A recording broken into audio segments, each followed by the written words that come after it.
भगवान की जय हो। आंवला की कहानी।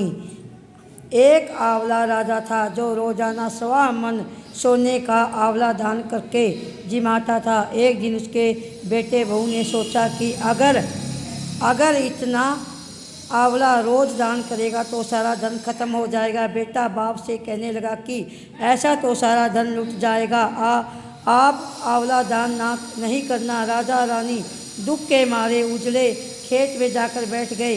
उन्होंने वहाँ भूखे प्यासे बैठे हुए 7 दिन बीत गए और राजा आंवला दान नहीं कर सका।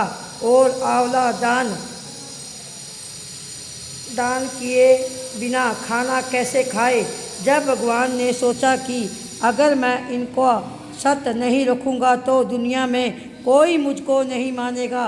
भगवान ने राजा से सपने में कहा कि तू उठ और देख, तेरे पहले से जैसे राजपाट हो गए। आंवला का पेड़ उग गया। उठकर आंवला दान कर। और जी माँ राजा रानी उठकर देखा तो पहले जैसे ही राजपाट हो गई और सोने का आंवला हो रहा था। वह लोग रोजाना पहले की तरह 1.25 मन सोने का आंवला दान करने लगा। उधर बेटे बहू का अनदाने से बैर पड़ गया। आसपास के लोग कहने लगे कि जंगल में एक आंवला राजा रहता है, उनके पास चले जाओ, वह तुम्हारा दुख दूर कर देंगे।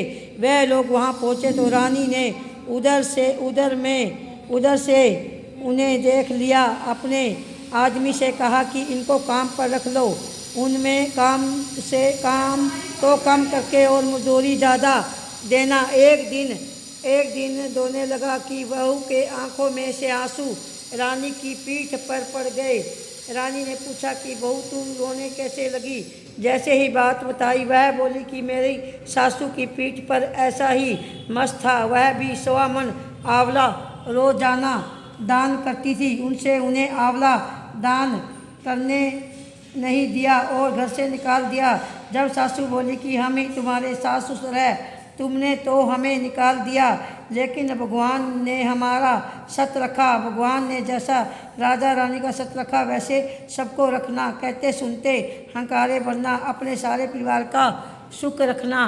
बोल आंवला नवमी की जय। आंवला राजा और रानी की जय।